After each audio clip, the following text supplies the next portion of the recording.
Magandang hapon po sa ating lahat. Ito po uli si Toto Mortillero sa isa na namang vlog na ang pamagat ay hindi totoo na bininta ni Senator Trillanes sa China ang Scarborough Shoal. Sa pagkakaalam natin, ang Scarborough Shoal ay nakuha na ng China. It is now being patrolled by the Chinese Navy and the Chinese Coast Guard. Ang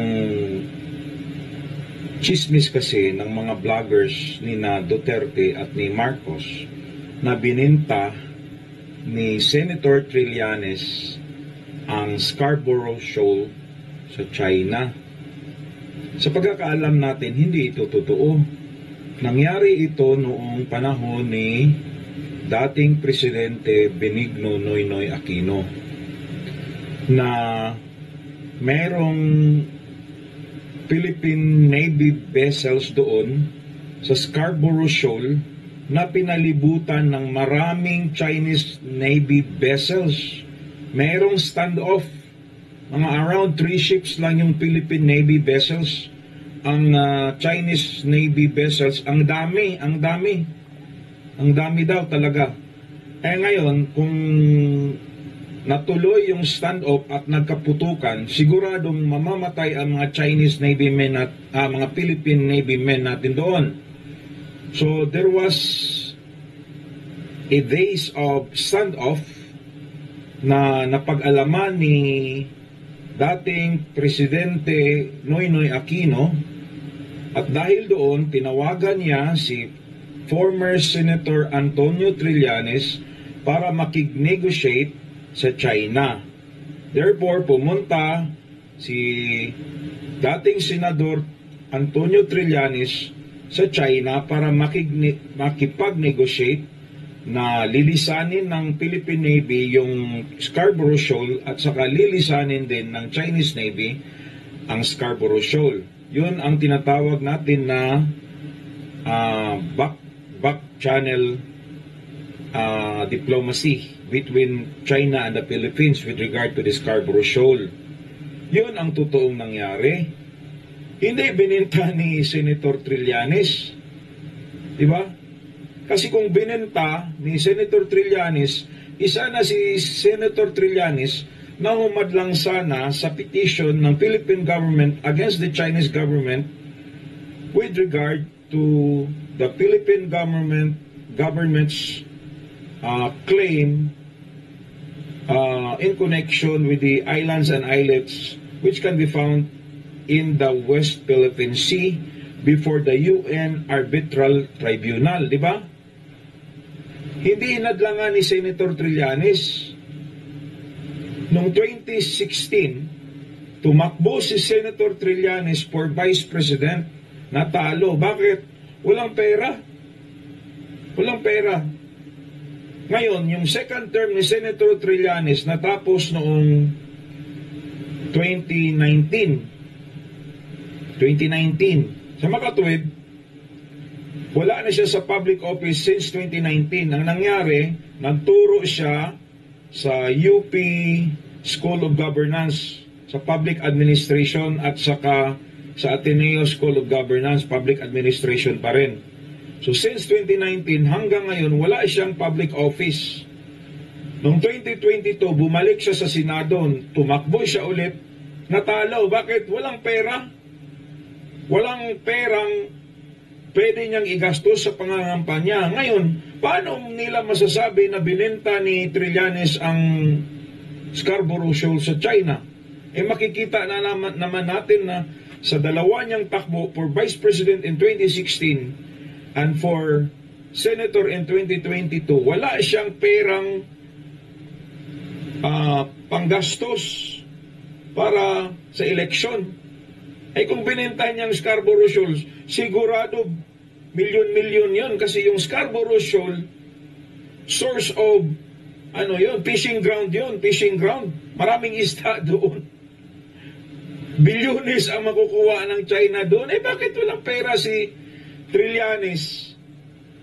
Nung tumakbo siya, 2 takbo niya. Ngayon tumatakbo siya mayor ng Caloocan, wala pa rin pera. Walang panunustos sa kampanya. Makikita natin ngayon sa Caloocan, walang perang pinamumudmod si Trillanes, di ba? Paano nila masasabi na bininta ni Trillanes? So, clearly, mga kapatid, paninira lang. Paninira lang kasi si Senator Trillanes ay maigting ang kanyang kampanya laban sa extrajudicial killings na nangyari sa panahon ni dating Pangulong Duterte. Diba? Ganyan ka rumi ang politika sa panahon ni dating Pangulong Duterte. Hello, Sari Josephine. Good afternoon. Ganyan ka tindi ang pamumulitika nila ni Duterte to the extent na sinisira yung pagkatao ng isang mabuting politiko. Kung tutuusin, ang galing-galing ni Senator Trillanes, isa siya sa mga senador na nagpasa ng napakaraming batas for 12 years. Diba? Grabe itong paninira kay Senator Trillanes. Ngayon, wala talagang ebidensya. Kung binenta talaga niya sa China, binlaksa na niya yung petition ng Pilipinas against China with regard to the West Philippine Sea and with regard to the islands and islets being disputed by the Philippines against China. Diba? Ganon lang kasimple. So, nangyari doon, nagpagamit si former Senator Juan Ponce Enrile, kasi siya yung nauna na nagsabi na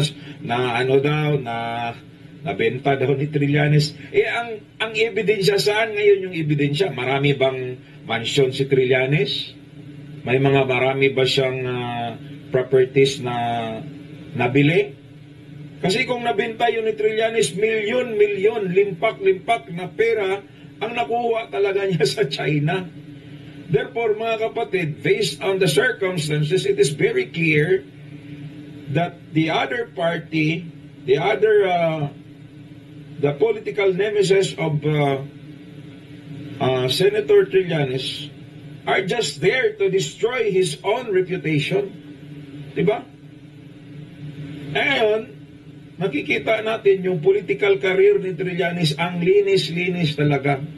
Ang linis-linis.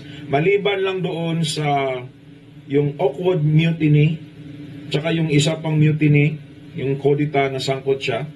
Medyo hindi maganda ang pangalan niya doon. Pero yung Kodita na pinasok ni Trillanes, that was a bloodless Kodita. Walang namatay doon. Hindi kagaya nung Kodita nung isang koronel na ilang Kodita yun, ang daming namatay.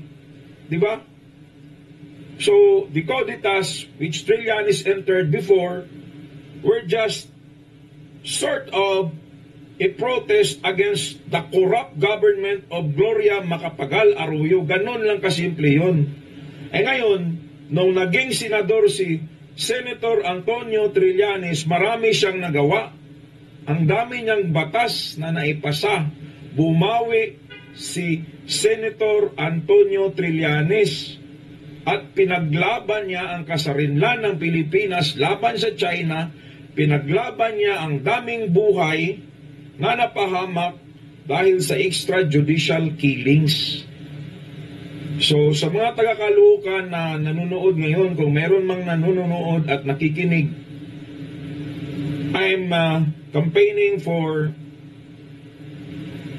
the former Senator Antonio Fuentes Trillanes IV, who can be a very good mayor, can be a very good leader of Caloocan City, and who can resurrect Caloocan City from the abyss.